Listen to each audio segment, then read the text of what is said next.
요한계시록 20장 4절에서 8절 우리 같이 6절까지입니다. 소리입니다. 다 같이 시작.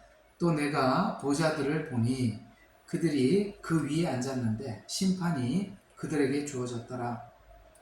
또 예수에 대한 증거와 하나님의 말씀으로 인하여 목배임을 당한 사람들의 혼들도 보았는데 그들은 그 짐승에게나 형상에게 경배하지 아니하였을 뿐만 아니라 그의 표를 그들의 이마 위에 손에도 받지 아니하였더라. 그러므로 그들은 살아서 그리스도와 함께 천년을 통치하더라. 그러나 죽은 자들 가운데서 그 나머지는 천년이 끝날 때까지 다시 살지 못하리라. 이것이 첫째 부활이라. 첫 번째 부활에 참여하는 자는 복되고 거룩하도다. 둘째 사망이 그들을 다스릴 권세가 없고 오히려 그들이 하나님과 그리스도의 제사장들이 되어 천년 동안 그와 함께 통치하리라. 아멘. 우리는 성경을 볼 때 처음 이야기와 끝 이야기를 눈여겨봐야 합니다. 원래 이 성경을 전해준 민족은 히브리인들이고 히브리인들은 글을 쓰는 원칙이 있다는 것이죠. 그 원칙에는 서두에 한 이야기를 마지막에 다시 한번 정리하는 차원에서 서두의 이야기가 의문으로 시작했다면 마지막 이야기는 그 의문이 어떤 것인지를 해석해주는, 해결해주는, 그렇게 이제 앞에는 의문을 제기하고 마지막에는 답을 제시하는, 그러니까 이 의문을 과정을 통해서 슬슬 풀려가다가 최후 마지막에 가서 이렇게 답을 딱 주고 있기 때문에 우리가 성경을 볼 때 처음의 이야기와 마지막 이야기를 눈여겨 잘 살펴보았다가 마지막에 어떻게 결론이 나나 이걸 잘 살펴봐야만이 우리가 마지막이 이렇게 되는구나 라는 것을 이해하게 되듯이 여기 이제 나오는 19장, 20장, 21장, 22장은 우리가 하나님께 묻고 싶어 했던 그 수많은 질문들에 대해서 우리가 의문을 가지고 있는 그 의문에 대해서 아주 시원한 대답을 우리에게 하고 있기에 여러분들이 혹 이 부분에 대해서 의문을 가지고 계신다면 여러분들이 성경을 제대로 읽은 것이고 19장부터 22장까지 있는 이 대답에 별로 관심이 없다면 성경이 우리에게 끊임없이 묻고 또 알려주려고 하는 것에 대해서 관심이 별로 없었다 이렇게 보면 됩니다. 왜냐하면 여기 보면 사단의 최후가 어떠하며 우리의 부활은 어떠하며 그 다음에 천년왕국은 어떠하며 그 다음에 천국은 어떠하며 여기에 대해서 성경이 이야기를 하기 때문에 그렇죠. 만약에 성경을 보다가 다른 방향으로 잘못 빠져버리면 여기 19장, 22장, 그러니까 요한계시록 19장에서 22장에 있는 이야기들에 대한 의문이 생기지 않고 질문이 생기지 않을 것이고 성경을 성경대로 잘 보았다면 이 문제에 대해서 굉장히 알고 싶을 수밖에 없도록 성경은 그렇게 쭉 끌고 왔거든요. 그러니까 여러분들이 19장부터 22장까지 이 설교를 들으면서 내가 알고 싶었던 거를 하나님께서 다 알려주는구나. 내가 정말 궁금해했던 내용들을 답을 주는구나. 이렇게 돼야 아멘이 되는 거고 여러분들 성경이 말하고자 하는 방향대로 잘 온 것이고 만약에 여기 있는 해답들에 대해서 별로 관심이 없다면 성경을 다른 방향에서 이해하고 있지 않나? 이렇게 생각해 볼 필요가 있습니다. 아시겠죠? 지금 한 말 알아들었으면 손 좀 들어봐요. 여기에 대해서 이 대답에 대해서 나 정말 알고 싶었던 걸 하나님이 말하는구나 이렇게 하면 여러분들이 성경을 제대로 본 거고 이 이야기가 별로 관심이 없으면 성경이 딴 방향으로 가서 여기는 아무 관심이 없는 거예요. 맞죠? 그래서 오늘은 4절과 8절을 통해서 중요한 이야기가 나오지요. 여기 부활이라는 이 정말 우리가 알고 싶어하는 부활에 대해서 예수님의 부활은 이미 있었으니까 그 다음에 우리의 부활은 어떻게 될까에 대해서 아주 짧고 분명하게 우리에게 답을 주고 있으니 오늘은 이 문제를 저와 여러분이 한번 해결하고 넘어가도록 해보도록 하겠습니다. 자, 사단의 결박, 그 다음에 천년 동안 왕노릇하는 성도. 자, 천년 왕국이 왜 안전한 완전한 통치의 나라인가? 여러분, 천년 왕국이 그냥 우리 단순히 이렇게 생각하시죠. 예수님이 통치하니까 완전하지요. 맞지요? 근데요, 3절에 또 다른 답을 주고 있어요. 왜 천년 왕국이 완전한지 한번 20장 3절을 한번 읽어보십시다. 시작. 그를 끝없이 깊은 구렁에 던져서 가두고 그 위에 봉인하여 천년이 찰 때까지는 민족들을 다시는 뭐하지 못해요?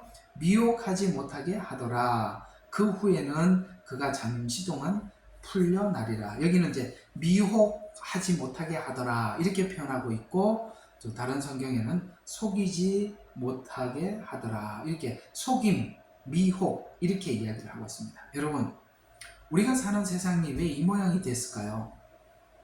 우리가 사는 세상이 왜 이토록 정말 살아보면 참 이상하지 않습니까?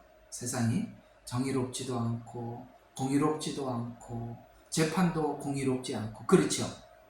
뭔가가 굽어 있고 이렇게 바로 서 있는 것은 없고 대부분이 뭔가가 문제를 가지고 있습니다.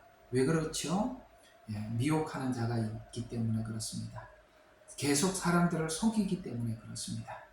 그렇다면 참 우리가 어떤 사람들은 인생을 살아가면서 세상을 바라보는 이렇게 시각이 너무나도 삐딱해 보이는 그런 사람들, 뭘 해도 의심을 하는 그런 사람들이 있습니다. 그러나 그 사람들에 대해서 일부 우리가 탓할 수 없는 이유 중에 하나는 세상은 사단이 에덴 동산에 들어와서 미혹을 하고 지금도 세상 사람들을 속이고 미혹하고 있기 때문에 우리가 살아가고 있는 세상이 이 형편에 놓여져 있다는 거예요.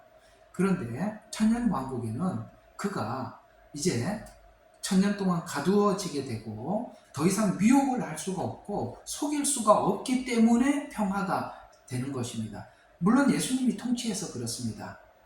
아시겠어요? 예수님이 통치해서 그렇지만 이 사단이 갇혔기 때문에 평화가 유지되는 겁니다.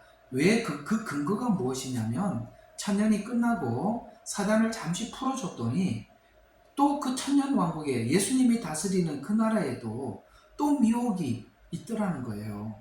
그래서 곡과 마곡의 전쟁이 일어난더라. 그러니까 사단이 있는 곳에는 이렇게 불행이 연속적으로 일어나는 일이고, 속이는데 그럴 때 천년 왕국이 끝난 이후에도 너무나도 많은 사람들이 바닷가의 모래처럼 많은 사람들이 하나님의 성을 대적하러 오는 걸 보면 사단은 세상을 결코 이렇게 평화의 나라, 아름다운 나라로 만들어주지 않고 사단이 등장하는 모든 곳은 불행과 그 다음에 전쟁과 이 사람들이 그 불안을 조성을 하더라는 것이죠. 그래서 3절에 보면 사단이 가두어졌기 때문에 세상이 이렇게 평화의 시기를 맞이할 수 있던 거구나 라는 것을 3절을 통해서 우리가 확인할 수 있는 것이죠.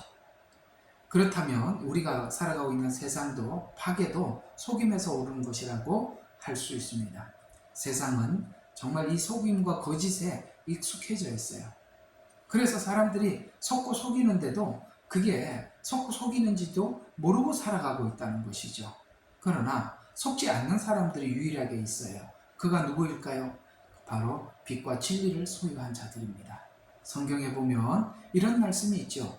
진리를 알지니 진리가 너희를 자유케 하리라 라는 이 말씀도 진리가 없었기 때문에 우리가 이 자유를 박탈당했다는 것이에요. 진리가, 복음이, 예수가, 하나님이 없어서, 그래서 우리가 이 자유를 빼앗겼다는 이야기예요. 그러면 진리를 알면 자유한다는 것입니다. 여러분, 혹 여러분들이 예수님을 믿고 난 이후에 여러분의 간증을 우리가 한번 풀어놓기 시작하면 우리 모두가 이런 간증이 우리가 이런 간증을 할 분들이 여기 많으실 거예요. 저는 과거에 어디엔가 매여 있었습니다. 거기에 우리는 고통하고 있었고 신음하고 있었는데 예수님을 만나고 난 이후에 내 마음속에 확 자유가 찾아왔습니다.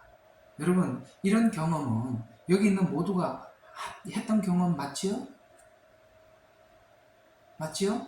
그래서 진리를 알지니 진리가 너희를 자유케 하리라 라고 말씀하신 것입니다. 이단 교리는 배우면 배울수록 속박이 돼요. 그런데 참 복음은 배우면 배울수록 마음속에 자유가 있답니다. 이게 달라요. 자유가 있어요. 기쁨이 있고요. 하나님을 향한 소망이 있어요. 그렇습니다. 그래서 속박을 당한 것이죠. 자유가 박탈됐다는 것은.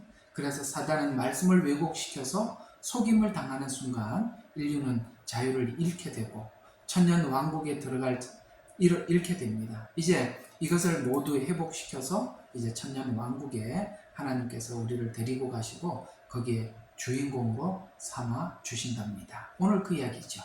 4절과 6절에 있는 이야기 한번 보도록 하겠습니다. 자, 여기 4절과 6절에 보면 이렇게 이야기를 하고 있습니다. 이들은 이 천년 왕국에 들어간 사람들은 예수님을 따랐던 사도들 같은 자들로 천년 왕국에서 그들이 왕노릇을 한답니다. 왕노릇. 여러분, 사도들의 복음을 받고 사도들이 간 길을 함께 걸어가는 모든 우리들은 천년 왕국의 왕노릇하는 주인이 되는 것입니다. 여러분, 여기는 여러분 아무개 성도님 우리가 이렇게 얘기를 하지만 천년 왕국에 가면 각자가 하나님 앞에 수고한 대로 상급을 받고 거기서 다 왕이 되어 있을 것입니다. 여기 이제 이름들을 쭉 보면 뭐 아무개 왕님 뭐 어디에 고을을 다스리고 계시고 아마 그러겠죠? 성경에 그렇게 약속하셨으니까. 그래서 여러분들이 신분이 그런 정도니까 그렇죠? 왕이 종처럼 살아서는 안 되지 않습니까? 그렇죠? 우리의 신분을 하나님께서 그렇게 상승시켜 주셨대요. 그런데 이 천년 왕국의 왕이 되어서 그때 천년 왕국에 육체로 들어온 사람들을 심판한대요. 에? 들어본 적 있으시죠? 이 말. 자, 마태복음 19장 28절입니다. 이 말 풀어보도록 하죠. 자, 나를 따르는 너희는, 여기 나를 따르는 너희는 누굽니까? 예수님이 사도들에게 한 말입니다. 그래서 예수 그리스도의 믿음을 가진 자. 우리는 사도들이 전한 복음을 듣고 사도들의 복음을 따라간 자들입니다. 같은 이야기 됩니다. 그 사도들, 그 다음에 우리들. 그래서 성경은 우리가 아브라함의 씨라 이렇게 표현하고 있습니다. 그래서 나를 따르는 너희들은 인자가 자기 영광의 보좌에 앉을 때, 이게 언제입니까? 7년이 끝나고 바로 이 땅에 재림하셔서, 오늘 여기 요한계시록 20장에 이 사단은 천년 동안 가두어지게 되고 예수님이 왕노릇하는 그때 천년 왕국을 이야기하는 것입니다. 아시겠죠? 영광의 보좌에 앉을 때에 너희도 12보좌에 앉아서 뭐라고요? 지금 왕노릇을 하는데 12보좌에 앉아서 이스라엘의 12지파를 심판하리라 이렇게 말씀하고 있어요. 이게 도대체 무슨 말이냐? 여러분, 이스라엘의 12지파는 어떤 사람입니까? 사도들은 은혜의 복음을 따라간 자들이고 이스라엘 12지파는 계명을 따라서 하나님을 섬겼던 자들입니다. 그들을 심판한대요. 이게 도대체 왜 12사도가 12지파를 율법을 따르는 그 이스라엘의 12지파를 심판하는가? 이거 한번 우리가 좀 오늘은 세밀하게 한번 풀어보도록 하겠습니다. 거기서 왜 심판을 하게 되는지 보면은, 자, 참고 구절을 한번 보도록 하겠습니다. 마태복음 19장으로 갑니다.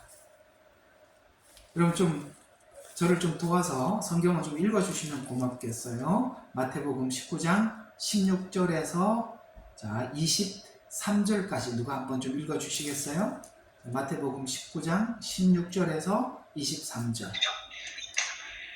그런데 보라, 어떤 사람이 와서 주께 말씀드리기를, 선한 선생님, 내가 영생을 얻으려면 어떤 선한 일을 해야 하니까? 라고 하니 주께서 그에게 말씀하시기를, 어찌하여 내가 나를 선하다고 하느냐? 하나님 한 분 외에는 선한 이가 없느니라. 그러나 내가 성령으로 들어가기를 원한다면 계명들을 지키라고 하시더라. 그가 주께 말씀드리기를, 어떤 계명이니까? 라고 하니 주께서 말씀하시기를, 살인하지 말라, 간음하지 말라, 도둑질하지 말라, 거짓 증거하지 말라, 내 아버지와 어머니를 공경하고 내 이웃을 내 자신과 같이 사랑하라고 하시니 그 청년이 주께 말씀드리기를, 이 모든 것은 내가 어려서부터 지켜왔나이다. 아직도 내게 부족한 것이 무엇입니까? 하니 예수께서 그에게 말씀하시기를, 내가 온전해지기를 원하면 가서 내가 가진 것을 팔아 가난한 사람들에게 나누어 주라. 그리하면 하늘에 있는 보물을 가지게 되리니 그런 후에 와서 나를 따르라고 하시더라. 그러나 그 청년이 그 말씀을 듣고 슬퍼하며 가더라. 이는 그가 많은 재산을 가졌기 때문이라. 그 예수께서 자기 제자들에게 말씀하시기를, 진실로 내가 너에게 말하노니 부자가 천국에 들어가는 것은 어려운 일이라. 아멘. 예, 감사합니다. 자, 왜 이 부자 청년이 계명을 잘 지켰다고 생각하고 있는 사람 중에 한 사람이죠. 그렇죠? 그러면 이 부자 청년을 중심으로 해서 왜 이들이 하나님 앞에 그 사도들이 이들을 심판해야 하는지를 살펴보도록 하겠습니다. 무엇이 다르냐? 자, 계명을 철저하게 지켰던 한 청년이 어떻게 해야 영생을 얻겠습니까? 라고, 영생을 얻으려면 어떤 선한 일을 해야 합니까? 라고 질문을 했을 때 예수님의 대답은 예수님만이 선하다, 이렇게 얘기를 하고 있습니다. 무슨 말일까요? 어떤 일을 해야 선에 도착합니까? 어떤 일을 해야 자, 16절을 보세요. 이 선한 선생님, 내가 영생을 얻으려면, 이렇게 얘기하고 있습니다. 그러면 이 청년이 이해하고 있는 선한 일은 왜 했죠? 이 청년이 선한 일을 왜 했죠? 영생을 얻으려고 선한 일을 했지요. 그렇죠? 이해가 가시죠? 그런데 이 예수님의 대답은, 네가 계명을 지켜서 선해지려고 하느냐? 네가 계명을 지켜서 영생을 얻으려고 하느냐? 그렇게 계명을 지켜서는 영생을 얻을 수 없다. 선한 이는 오직 예수님뿐이다. 네가 선하지 않다는 증거를 예수님은 증명해 보이시지요. 자, 그 얘기죠. 어떻게 증명하는지 계속 봐요. 자, 18절, 살인하지 마라, 간음하지 마라, 도둑질, 이게 10계명들 아닙니까? 간략하게 줄여서 예수님 말씀하신 겁니다. 그랬더니 내 이웃을, 내 어머니와 19절, 내 아버지와 어머니를 공경하고 내 이웃을 내 자신과 같이 사랑하라고 하시니, 사랑이라고 했습니다. 그랬더니, 자, 사랑이라고 이야기를 하면서 청년이 주께 말씀해, 이 모든 것을 내가 어려서부터 지켜왔나이다 라고 말하는, 어려서부터 지킨 것은 18절에 있는 것들이겠죠. 그죠? 사랑은 아니죠. 예, 사랑이 아니라는 그 증거가 뒤에 나옵니다. 그러면서 이런 것들은 뭡니까? 살인하지 마라, 도둑질하지 마라, 거짓 증거하지 말라라는 것은 이웃에 대해서 철저하게 그렇게 살아왔다는 것입니다. 여러분, 이웃에 대해서 이렇게 살 수는 있어요. 우리 예수 안 믿는 사람도 이렇게 사는 사람 많이 있죠. 그렇죠? 그러면 그것이 선한 것입니까? 아니죠. 그래서 이런 것을 지키는 것이 선한 것이 아니라 하나님을 사랑할 때 이것을 지키는 것입니다. 그 사랑은 누구한테 받죠? 예수님에게 받는 것입니다. 예수님을 통해서 우리가 확인하는 것은 하나님이 세상을 이처럼 사랑하셨다는 걸 배우는 것이죠. 근데 이 부자 청년은, 여자가 아니고 부자 청년은 그걸 하지 못했다는 증거를 예수님은 이렇게 증명해 보이시죠. 21절에 보니까, 내가 온전해지기를 원한다면 가서 가진 것을 팔아서 가난한 사람에게 나누어 줘라. 그러면 하늘에 있는 보물을 가지게 되리니 그런 후에 와서 나를 따르라. 자, 뭐하라? 나누어 줘라. 그 다음에 따르라. 이렇게 얘기하고 있습니다. 여러분, 나누어 주고 예수님을 따르는 것은 계명을 지키는 사람들이라 계명을 지킨다고 할 수 있는 일은 아니죠. 맞죠? 계명을 지킨다고 해서 나누어 주고 자기 재산을 나누어 주고 주님을 따르고 이게 가능합니까? 아니에요. 누구만이 주님을 따를 수 있죠? 주님을 사랑하는 자만이 주님을 따를 수 있습니다. 나누어 주는 일도 그렇습니다. 이 부자 청년은 지금까지 계명을 다 지켰다고 하는데 네가 네 소유를 팔아서 가난한 사람에게 나누어 주라고 이렇게 말했을 때 그는 부자였기 때문에 근심해서 갔다라고 이렇게 말씀하고 있어요. 그런데 그것과 대조되는 사람들이 있었죠. 부자도 아닌데 사도행전 2장에 보면 은혜를 받았던 사람들이 소유를 팔아서 가난한 사람들을 나누어 줬습니다. 어떻습니까? 둘은 비교가 되지 않습니까? 이 부자 청년은 계명을 철저하게 지켰다고 하더라도 그것을 못했지만 그러나 이 사도행전에 등장하고 있는 은혜 받은 사람들은 부자도 아니었음에도 불구하고 어떻게 했죠? 그 가난한 사람들을 위해서 자기 소유를 팔아서 나누어 주고 또 제자들은 예수님을 따랐죠. 부자 청년은 이걸 못했습니다. 그래서 주님을 사랑하고 주님을 따른다는 것은 계명을 철저하게 지키는 것이 아니라 주님이 우리에게 요구하는 이 부자 청년에게 뭐가 걸림돌이에요? 부자가 걸림돌이에요. 돈이 걸림돌이라 이 말이에요. 네 걸림돌을 제거하고 나를 따라와라 이 말이거든요. 근데 그걸 제거할 수 없었죠. 왜 그 한계를 못 넘는가? 사랑하지 않기 때문입니다. 그러니 이스라엘의 12지파를 누가 심판한다고요? 사도들이 심판하는 거예요. 오늘 이 부자 청년과 같은 사람들은 그나마 계명을 철저하게 지킨다고 하는 사람들도 여기까지 밖에 가지 못하지만 예수님과 예수님 제자들은 모든 것을 버려놓고 예수님을 따라가게 되죠. 이해가 가십니까? 왜 그들이 그들을 심판하는지.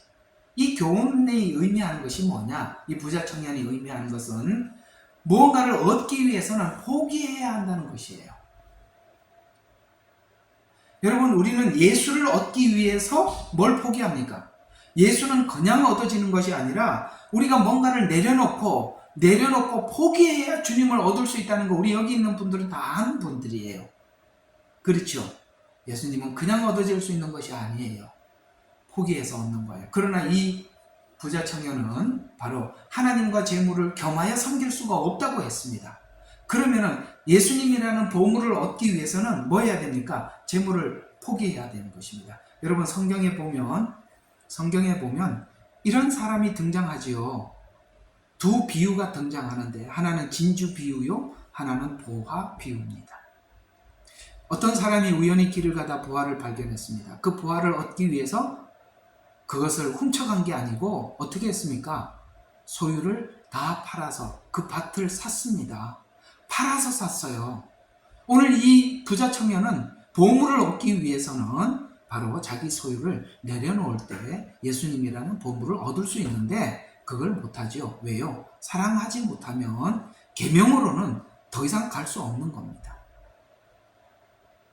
진주를 발견한 사람이 있었어요. 진주를 찾다가 발견하니까 어떻게 했습니까? 자기 소유를 다 팔아서 진주를 샀다라고 말씀하고 있습니다. 우리가 복음을 받은 자들은 얻기 위해서 팔아야 된다는 걸, 포기해야 된다는 걸 압니다. 그래서 우리가 늘 하나님 앞에 씨름하는 부분들이 뭐예요? 하나님 내려놓게 해주세요. 포기하게 해주세요. 그리고 주님을 얻게 해주세요.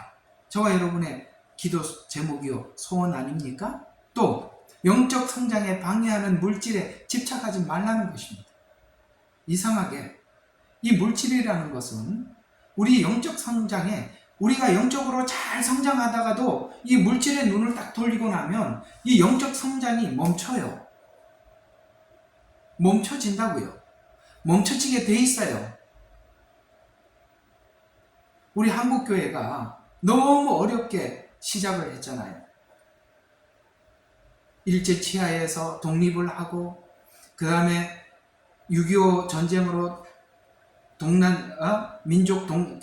우리 동족 상잔의 비극 전쟁이 있고 그 완전히 폐허 위에 사람들의 소원은 뭡니까? 그래도 기본적으로 살아보자는 거예요. 그래서 하나님께서 정말 우리 한민족을 축복해 주셔서 이렇게 큰 교회도 짓고 교회는 부흥하고 성장하고 그래 왔습니다. 그러다 어느 순간 우리가 영적으로 성장하는 생각을 멈춰버리고 물량적으로 거대한 교회를 짓고 많은 성도를 모으고 이렇게 하다가 어떻게 됐습니까? 영적 성장이 멈춰졌잖아요. 지금은요. 지금 추락세에 있지 않습니까? 여러분, 기독교가 쭉 성장하다가 언제 정점을 찍고 내리막길로 달리기 시작했냐면, 여러분, 그 이장님이가 그 예수님이 오신다고 그렇게 할 때부터, 그게 몇 년도인지 잘 기억이 안 나는데 아마 2000년 좌우가 될 거예요. 맞나요? 언제예요? 이장님이가 그렇게 했던 데가? 92년요? 2002년? 2005년? 15년 전? 1995년 9월 달로 알고 있어요. 예, 저는 사모님에게 항상 숫자는 물어보고 삽니다. 저는 이게 뭐 진짜 몰라요. 아까도 뭐 우리 캠프 날짜 내가 말해놓고 내가 몰라하고 사모님한테 물어서 그냥 사모님이 워낙 대답을 잘해줘서 내가 잘 잊어버리는 것 같기도 하고 참 그렇습니다. 예, 그렇군요. 알겠습니다. 기억해 두겠습니다. 그런 것처럼 우리가 기독교를 연구하는 한국 교회를 연구한 분들이 이 이장님이가 등장하는 그때가 우리 한국 교회가 정점을 찍었고 그때부터 쭉 내리막을 탔다라고 이야기합니다. 이런 것처럼 우리가 한국 교회가 어느 정도 자리를 잡고 사람들이 모이고 그렇게 시작하자 우리는 다른 방향으로 복음을 보기 시작하여서 우리가 영적 성장에 모두가 방해가 되고 지금은 참 안타깝게 됐죠. 또 물질은 세상의 집착함을 의미하는 것입니다. 맞죠? 물질 그러면 우리가 분명히 거기에는 세상의 집착함이 거기 담겨 있는 것이고요. 주님을 따르는 것은 천국 복음에 집착하고 있는 것입니다. 맞죠? 그건 분명히 달라요. 이런 것처럼 이 부자 청년이 보여준 이 형태는 그가 바로 성경이 말하는 이런 복음이 아니라 다른 의도에서 예수님을 따르고 하나님을 사랑하지 않았음에 대한 증거로 말씀하고 있습니다. 그러나 놀랍게도 아까 말씀드린 것처럼 보화를 발견한 사람이나 진주를 발견한 사람들은 그것을 얻기 위해서 모든 것을 내려놓고 그걸 사기 위해서 다 모든 것을 내려놓지요. 그게 뭐예요? 오늘 마태복음 9장 29절에 보면 아까 예수님이 이 부자 청년에게 뭐라고 말씀하셨어요? 21절과 22절에 보니까 내가 온전해지기를 원한다면 내가 가진 것을 팔아서 가난한 사람에게 나누어 주라. 그리하면 하늘에 뭐를 갖게 된다고요? 보물을 가지게 된다라고 말씀하시는 이 보물은 예수님도 보물이 되고 그 다음에 그가 내려놓은 모든 것이 하나님 나라에 다 뭐예요? 상급이 되는 거예요. 아시겠어요? 그 내려놓은 모든 것들은 하나님의 상급이 되는 거예요. 그런데 이 제자들은 예수님을 만나고 난 이후에 오늘 이 부자 청년과 다르게 반응을 했었어요. 마태복음 9장 29절에 보니까 누구든지 나를 따르기 위해서 집이나 형제나 자매나 아버지나 어머니나 자녀나 밭을 버린 사람은 예를 들어서 이 부자 청년이 예수님을 따르는데 재물이 장애물이었어요. 그것만 내려놓을 수 있더라면 예수님을 따랐을 텐데 여기 있는 제자들 중에 어떤 사람은 형제가 그 앞에 장애물일 거고 누구는 자매가, 누구는 아버지나 누구는 어머니가, 누구는 자녀, 누구는 밭 이런 것들이 장애물들이었을 거예요. 그러나 그 모든 것들을 뒤로 하고 주님을 가장 우선시 두고 주님을 따라가면 주님의 약속이 뭐예요? 그 내려놓음에 대해서 어떻게 보상해 준다고요? 아까 보니까 하늘의 보물을 가지게 되리라고 말씀하신 보물이 여기에 마태복음 9장 29절에는 100배를 받고 영생을 상속받을 것이래요. 이들의 결단은 그들의 신앙의 목적이 하나님 나라이기 때문에 이걸 내려놓을 수 있는 거예요. 내려놓는. 여러분에게는 여기 있는 이 목록 중에 여러분의 장애물이 뭐예요? 형제예요? 자매예요? 아버지예요? 어머니예요? 자녀예요? 밭이에요? 그 중에 장애물을 내려놓을 수 있는 것입니다. 그들은 이 결단을 하는 사람들은 그 내려놓음에 대한 축복을 100배를 받고 영생을 상속받게 될 것이다. 여러분, 제가 좀 저를 한번 보세요. 이 100배를 천국 가서만 받는 겁니까? 아니면 이 땅에 사는 동안도 하나님께서 주실 것 같아요? 이 내려놓으면 다 잃어버릴 것 같아요? 아니면은 이 내려놓는 것에 대해서 하나님은 다른 것으로 대갚아 주실까요? 어떻게 생각하세요? 이거 다 천국 가야 받는 거예요? 아니면 여기서도 하나님이 주실까요? 여러분, 성경에는 분명히 하나님께서 우리가 주님 앞에 장애물이 되는 것을 믿음으로 결단하고 내려놓으면 하나님은 천국에서도 주실 뿐만 아니라 이 땅에서도 여러분의 그 결단에 따라서 축복하십니다. 아시겠어요? 예. 우리가 믿음 없는 사람은요, 율법적으로 신앙생활하는 사람은요, 한계를 넘어가지 못하는 거예요. 그러니 사도들이 이 12지파를 심판을 할 때 오늘 이 부자 청년 같은 사람들을 데려다 놓고 이 모든 것을 버려주고 예수님을 따라갔던 이 사도들이 그들을 가르치지 않겠습니까? 그래서 심판한다는 얘기예요. 알아들으셨죠? 그러니까 여러분들의 신앙생활이 율법적 중심이 되어야 되겠어요? 아니면은 여러분 정말 주님을 사랑하고 그분과의 관계 속에서 시작하셔야 되겠습니까? 이거 물으나 마나지요. 자, 그래서 이런 얘기가 나올 때마다 달란트 비유가 너무 어려우니까 그래서 한번 정리를 해볼게요. 이제 아까 부자 청년, 그 다음에 사도, 그 다음에 그들이 12지파를 심판하리라라고 말씀하셨어요. 그걸 가지고 이 한 달란트가 받은 사람 이야기를 한번 정리해 봅시다. 한 달란트 받은 사람이 이렇게 말했답니다. 한 달란트는 앞에 있던 부자 청년과 같아요. 그는 버려야 할 것을 버리지 못한 것을 이렇게 핑계했어요.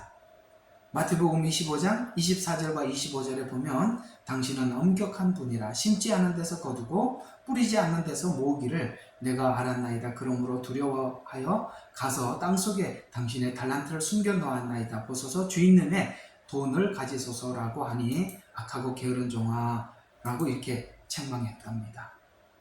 제가 이 달란트 비유에 여러분에게 많이 집착하는 이유가 있어요.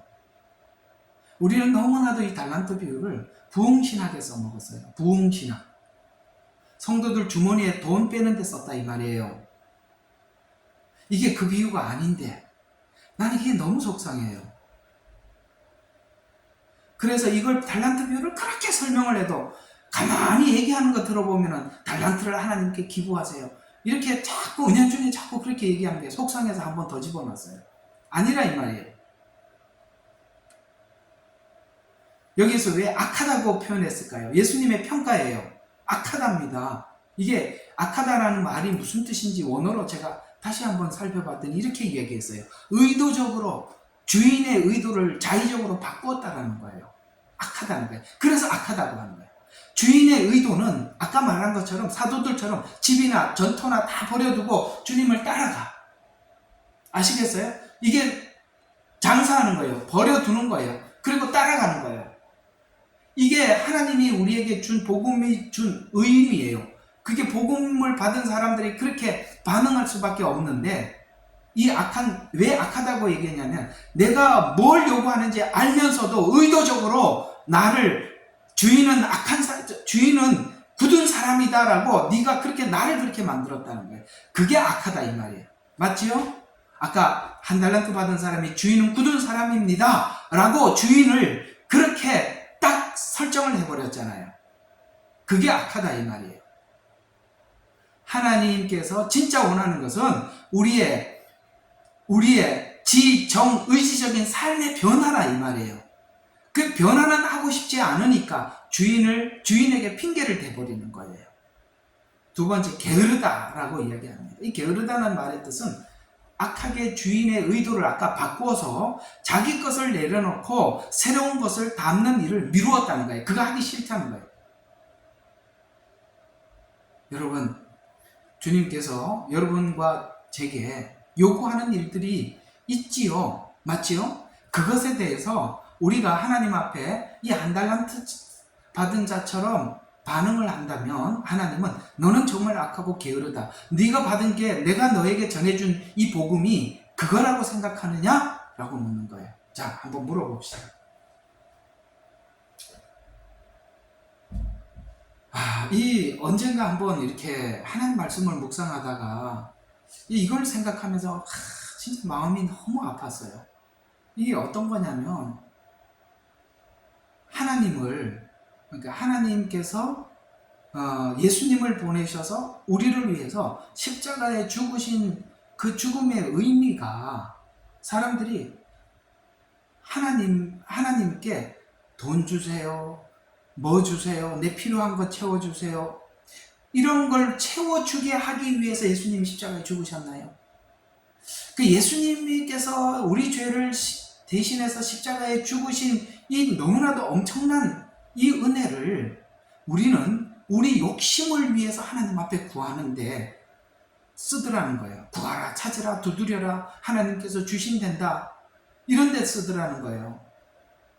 구하라, 찾으라, 두드려라는 뭘 찾고 두드려는, 하나님 앞에 돈 달라고 두드려라, 건강 달라고 두드려라, 네가 지금 형편을 하나님께서 바꿔달라고 두드려라.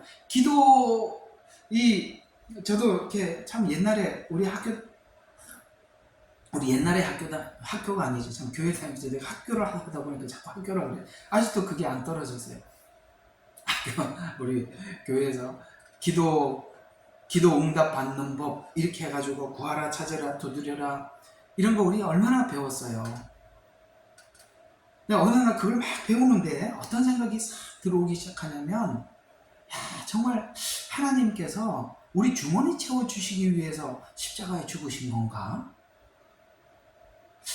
갑자기 그 생각이 확 들어오는 거예요. 예수님께서 우리 주머니 채워주시려 그 모진 고통을 당하신 건가?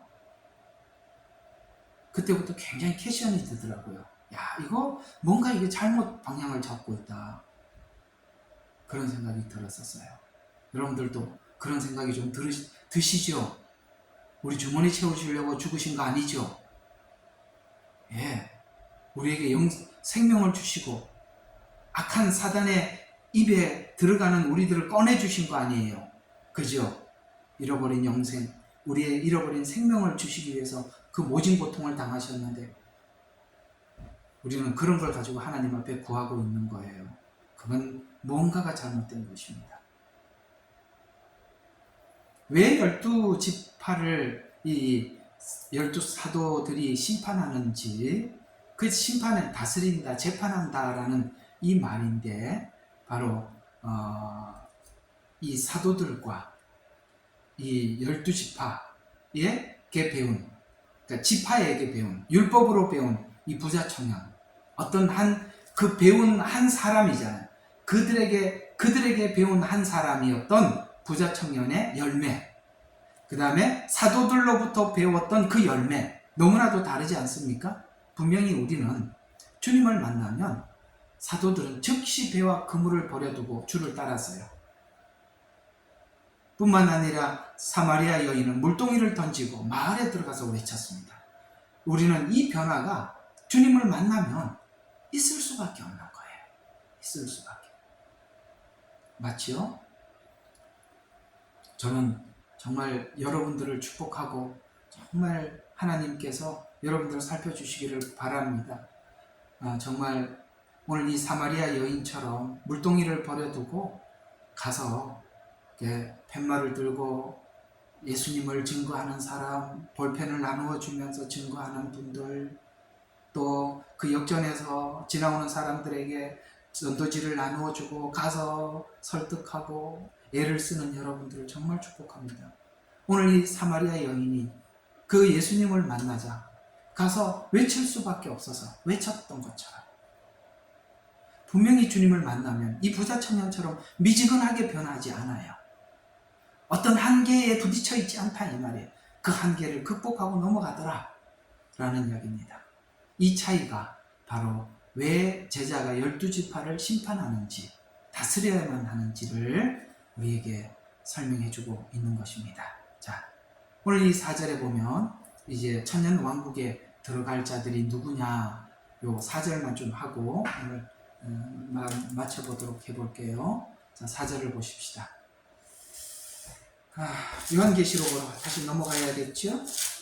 요한계시록 20장 4절입니다. 또 내가 보좌들을 보니 그 위에 심판이 그들에게 주어졌더라. 또 예수의, 자, 여기 보면 예수에 대한 증거와 하나님 말씀으로 목배임을 당한 사람들도 사람들의 혼들이 보이더래요. 요한이 이렇게 보니까 여기에 예수님을 증거했던 사람, 그 다음에 말씀 때문에 목배임을 당한 사람. 자, 그러면 요한계시록 안에서 봤을 때 예수님에 대한 증거로 인해서 목배임을 당하고 이렇게 죽음을 당한 사람 누구죠?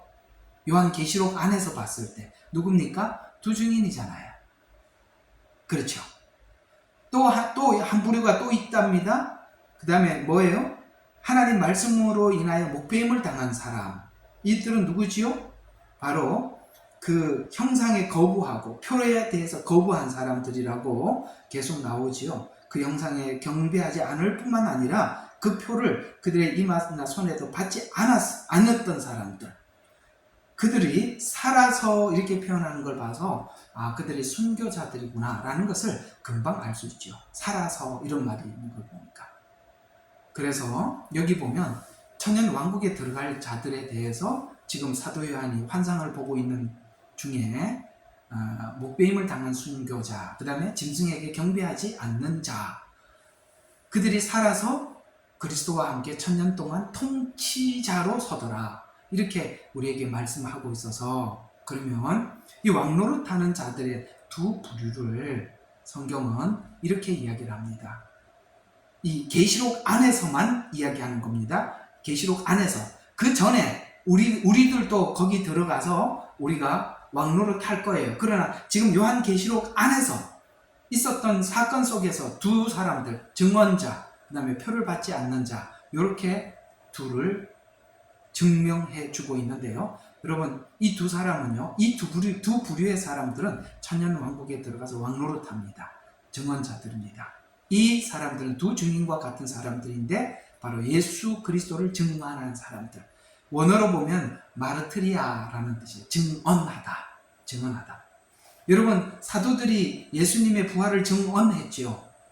예수님의 부활을 증언을 할 때 어떻게 증언을 했냐면 생명을 내놓고 증언을 했습니다. 그래서 증언했기 때문에 뭐 했어요? 죽임을 당했어요. 아시겠어요? 증언해서 죽임을 당한답니다. 그래서 마지막 때는 두 증인처럼 이렇게 하나님 앞에 부르심을 받은 자들도 있을 거예요. 예수님을 증언하다가 순교한 이런 자들이 있을 것입니다. 이런 자들이 있다는 걸 기억해 두세요. 네.